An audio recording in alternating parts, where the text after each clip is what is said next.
ജർമ്മനിയിലെ ബെർലിന്റെ പ്രാന്തപ്രദേശങ്ങളിലുള്ള ഒരു ചെറിയ ഗ്രാമം. രാത്രി ഏകദേശം 10:30 സമയം. 2 യുവതികൾ അവരുടെ ജോലി കഴിഞ്ഞ് വീട്ടിലേക്ക് മടങ്ങുകയായിരുന്നു. ഏകദേശം അരമണിക്കൂറോളം സമയം നടക്കാനുള്ള ദൂരമുണ്ട്. 10 മിനിറ്റ് കഴിഞ്ഞപ്പോൾ അതിലൊരാൾ അയാളുടെ വീട്ടിലെത്തി. താൻ ഒറ്റയ്ക്കായി പോയല്ലോ എന്നോർത്ത് മറ്റേയാൾ കൂടുതൽ വേഗത്തിൽ നടക്കാൻ തുടങ്ങി. പെട്ടെന്ന് ചന്ദ്രന്റെ അരണ്ട വെളിച്ചത്തിൽ അവൾ ഒരു ഭീമാകാരമായ രൂപം കണ്ട് ഭയന്നുപോയി. ഏകദേശം 6-6.5 അടിയോളം ഉയരം വരുന്ന ഒരു മനുഷ്യൻ. കറുത്ത 3 പീസ് സ്യൂട്ടാണ് വേഷം, കൂടെ ഒരു ജാക്കറ്റും. രോമാവൃതമായ കരങ്ങൾ, കൂർത്ത പല്ലുകളും നഖങ്ങളും, ചോരയൊലിക്കുന്ന ചുണ്ടുകൾ. ആ യുവതി ഭയന്നോടാൻ ശ്രമിച്ചു. അടുത്ത പ്രഭാതം വിടർന്നത് ആ സുന്ദരിയായ യുവതിയുടെ മരണവാർത്തയോടെയാണ്. എന്താണ് അവൾക്ക് സംഭവിച്ചത്? ആരാണ് അവരെ കൊല ചെയ്തത്? ആ അന്വേഷണങ്ങൾ പോലീസിന് ചെന്നെത്തിച്ചത് 40 വയസ്സിനടുത്ത് പ്രായം വരുന്ന ഒരു ചെറുപ്പക്കാരനിലേക്കാണ്. അയാൾ സ്വയം ഒരു രക്തരക്ഷസാണെന്ന് വിശ്വസിക്കുന്നു. രക്തദാഹിയായ ആ സ്വയം പ്രഖ്യാപിത വാമ്പയറാണ് യുവതിയെ കൊലപ്പെടുത്തിയത് എന്ന് അധികം വൈകാതെ പോലീസ് മനസ്സിലാക്കുന്നു. അതെ, അയാൾ ഡ്രാക്കുള എന്ന ഫിക്ഷണൽ കഥാപാത്രത്തെ അന്ധമായി വിശ്വസിച്ചിരുന്നു, ആരാധിച്ചിരുന്നു. ആ ആരാധന അയാളുടെ മനസ്സിന്റെ സമനിലയെ തന്നെ തെറ്റിച്ചിരിക്കുകയാണ്. ഈ സംഭവം നടന്നത് 2010-ലാണ്. ബ്രാം സ്റ്റോക്കറിന്റെ ഡ്രാക്കുള എന്ന കഥയിലെ കൗണ്ട് ഡ്രാക്കുള അന്നും ഇന്നും എന്നും മനുഷ്യ മനസ്സുകളെ പിടിച്ചുലയ്ക്കുന്ന ഒരു കഥാപാത്രമാണ്.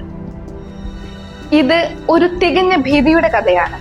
ട്രാൻസിൽവാനിയയിലെ മഞ്ഞുറങ്ങി കിടക്കുന്ന പർവ്വതങ്ങളുടെ നടുവിലുള്ള പ്രാചീന കൊട്ടാരത്തിലെ രഹസ്യങ്ങളുടെ കഥ, ഡ്രാക്കുളയുടെ കഥ.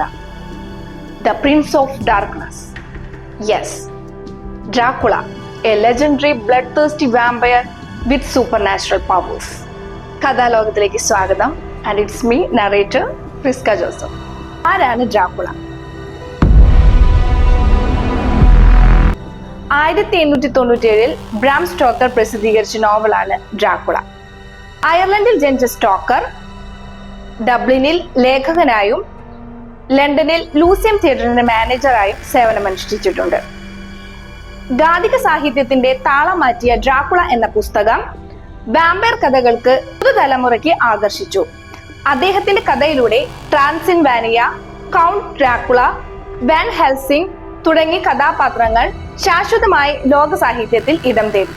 പിന്നീട് the historian, Dracula the undead, interview with the vampire, Abraham Lincoln, vampire hunter എന്നീ പുസ്തകങ്ങളും ഡ്രാക്കുള ദ സീരീസ് എന്ന പേരിൽ 90കളിൽ ഒരു കോമിക് ബുക്ക് സീരീസും ഡ്രാക്കുളയെ ഒരു കേന്ദ്ര കഥാപാത്രമായി പ്രസിദ്ധീകരിച്ചിട്ടുണ്ട്. ബ്രാം സ്റ്റോക്കർ തന്റെ ഡ്രാക്കുള എന്ന കഥാപാത്രത്തെ സൃഷ്ടിച്ചത് റോമിലെ മിലിറ്ററി ഗവർണർ ആയിരുന്ന വ്ലാഡ് മൂന്നാമൻ എന്ന വ്യക്തിയിൽ നിന്നാണ്. വ്ലാഡ് കുപ്രസിദ്ധി ആർജിച്ചത് തന്റെ ശത്രുക്കളിൽ അയാൾ പ്രയോഗിച്ച അതിക്രൂരമായ മർദ്ദനമുറകളിൽ നിന്നുമാണ്. 1448 മുതൽ 1476 വരെ റോം ഭരിച്ച വ്ലാഡ് മൂന്നാമന്റെ ഏറ്റവും ഇഷ്ടപ്പെട്ട വധശിക്ഷാ രീതി ഇരകളെ മൂർച്ചയേറിയ സ്റ്റേക്കുകളിൽ ചെരിഞ്ഞു കൊല്ലുന്നതായിരുന്നു. അതുപോലെ ഒരേ സമയം 1000-ലധികം പേരെ തൂക്കിലേറ്റുകയും ഇരകളെ തൂക്കിലേറ്റുവാൻ വനങ്ങൾ സൃഷ്ടിക്കുകയും ചെയ്തതായി ചരിത്രം പറയപ്പെടുന്നു. തീർത്തും ഭീകരമായ വിധത്തിൽ, അതായത് തിളച്ച എണ്ണയിലും വെള്ളത്തിലും മുക്കിയെടുക്കുക, പച്ചയായി കത്തിക്കുക, മുറിവുകളാൽ വികൃതമാക്കുക, ഈ ക്രൂര വിനോദങ്ങളും അനവധിയായിരുന്നു. എങ്കിലും പുരാതന റോമാക്കാർക്കിടയിൽ ഹീറോ ആയി ചരിത്രത്തിൽ ഇടം പിടിച്ച വ്യക്തിയാണ് വ്ലാഡ് മൂന്നാമൻ. അതിന്റെ കാരണമായി പറയപ്പെടുന്നത് ഓട്ടോമൻ റൂൾ എന്ന ഭരണപരിഷ്കാരങ്ങൾക്കെതിരെയുള്ള അദ്ദേഹത്തിന്റെ പോരാട്ടമാണ്. എന്തായാലും ബ്രാം സ്റ്റോക്കർ തന്റെ കഥയിൽ പ്രതിപാദിച്ചിരിക്കുന്ന ഡ്രാക്കുള രക്തദാഹിയായ സൂപ്പർ നാച്ചുറൽ പവേഴ്സ്, അതായത് മറ്റുള്ളവരുടെ മനസ്സ് നിയന്ത്രിക്കാൻ കഴിയുക, വാമ്പയർ, ചെന്നായ്, മൂടൽമഞ്ഞ് തുടങ്ങിയ രൂപമാറ്റങ്ങൾക്ക് വിധേയനാകാൻ സാധിക്കുക തുടങ്ങിയ കഴിവുകളോട് കൂടിയ അമർത്യനായ ഒരു സൃഷ്ടിയായിട്ടാണ്. പക്ഷേ സൂര്യന്റെ വെളിച്ചം, വിശുദ്ധ ജലം, വെളുത്തുള്ളി, മരത്തിലും ലോഹത്തിലും തീർത്ത സ്തംഭങ്ങൾ, ഇവയെല്ലാം രക്തദാഹിയായ ഡ്രാക്കുളയെ ഭയപ്പെടുത്തുന്നു എന്നുള്ളതാണ് മറ്റൊരു രഹസ്യം. അതെ, ഭയം, അതൊരു യാഥാർത്ഥ്യമാണല്ലോ. ഡ്രാക്കുള കൊട്ടാരം.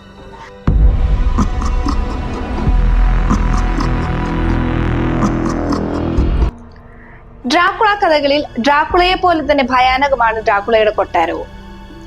ട്രാൻസിൽവാനിയയുടെ അതിർത്തിയോട് ചേർന്ന് റൊമാനിയയിലെ ബ്രാൻ എന്ന സ്ഥലത്ത് സ്ഥിതി ചെയ്യുന്ന ഒരു കോട്ടയാണ് ബ്രാൻ കാസിൽ എന്നും അറിയപ്പെടുന്ന ഡ്രാക്കുള കോട്ട. ചരിത്ര പുരുഷനായ വ്ലാഡ് മൂന്നാമന്റെ ഇതിഹാസവുമായി ഈ ഐതിഹാസിക കോട്ട പലപ്പോഴും ബന്ധപ്പെട്ടിരിക്കുന്നു. വ്ലാഡ് മൂന്നാമനും ബ്രാൻ കാസിലുമായുള്ള ബന്ധം പ്രധാനമായും വിനോദസഞ്ചാരത്തിന്റെ ഒരു ഉൽപ്പന്നമാണെങ്കിലും കോട്ടയ്ക്ക് 14-ാം നൂറ്റാണ്ട് മുതൽ സമ്പന്നമായ ഒരു ചരിത്രമുണ്ട്. 1377 സാക്സൺസ് നിർമ്മിച്ച ഇത് 2-ാം ലോക മഹായുദ്ധ സമയത്ത് ഒരു കോട്ടയായും രാജകീയ വസതിയായും ഒരു ആശുപത്രിയായും പ്രവർത്തിച്ചിട്ടുണ്ട്. ഇന്ന് ബ്രാൻ കാസിൽ ക്വീൻ മേരി ശേഖരിച്ച കലാമൂല്യമുള്ള പല വസ്തുക്കളും ഫർണിച്ചറുകളും പ്രദർശിപ്പിക്കുന്ന ഒരു മ്യൂസിയമാണ്. കൂടാതെ ഒരു പ്രശസ്തമായ വിനോദസഞ്ചാര കേന്ദ്രവുമാണ്. മധ്യകാല നവോത്ഥാന വാസ്തുവിദ്യ ശൈലികളുടെ സവിശേഷമായ മിശ്രിതം ഉൾക്കൊള്ളുന്ന കോട്ടയുടെ ഉൾഭാഗം സന്ദർശകർക്ക് പര്യവേക്ഷണം ചെയ്യാം. രസകരമെന്ന് പറയട്ടെ, ബ്രാം സ്റ്റോക്കറുടെ ഡ്രാക്കുള എന്ന നോവലിലെ കോട്ടയുടെ ചിത്രീകരണം പൂർണ്ണമായും കൃത്യമല്ല. മാത്രമല്ല, രചയിതാവ് ഒരിക്കലും കോട്ട സന്ദർശിച്ചിട്ടില്ല.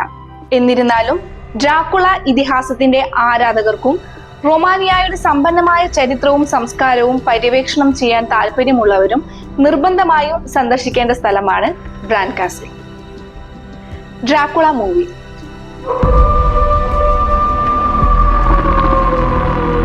ഇന്ന് ഡ്രാക്കുള ഒരു ഐക്കോണിക് കഥാപാത്രമായി വളർന്നു.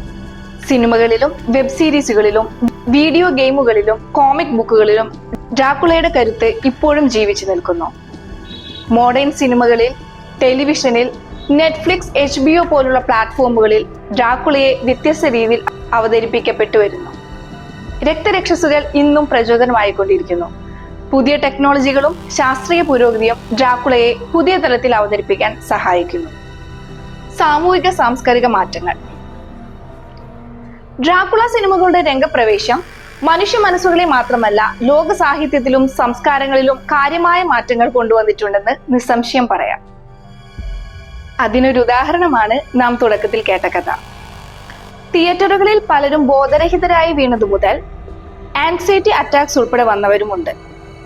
സ്വയം രക്തരക്ഷസാണെന്ന് വരുത്തി തീർത്ത് പല കൊലപാതക കൃത്യങ്ങളടക്കം ചെയ്തവർ ഡ്രാക്കുള എന്ന ഫിക്ഷണൽ ക്യാരക്ടറിനെ എത്രത്തോളം ഏറ്റെടുത്തു എന്ന് പ്രത്യേകിച്ച് പറയേണ്ട കാര്യമില്ല. കേട്ടാൽ അല്പം തമാശ തോന്നുമെങ്കിലും ഫാഷൻ ഡിസൈനേഴ്സ് തന്റെ കർമ്മ മേഖലകളിൽ ഡ്രാക്കുള ഫാഷൻ, അതായത് വിക്ടോറിയൻ ഇറ ക്ലോത്തിങ് സ്റ്റൈൽസും വാമ്പയർ ഇൻസ്പയർഡ് ആക്സസറീസും അവരുടെ ഡിസൈനിൽ ഉൾപ്പെടുത്തി. ജനങ്ങൾ അത് സ്വീകരിക്കുകയും ചെയ്തു. ഇന്നും ലോകത്ത് പലയിടങ്ങളിലും വാമ്പയർ തീംഡ് റെസ്റ്റോറന്റുകളും അവിടെ ബ്ലഡ് റെഡ് കോക്ടെയിൽസും മറ്റു ഭക്ഷണങ്ങളും ലഭ്യമാണ്.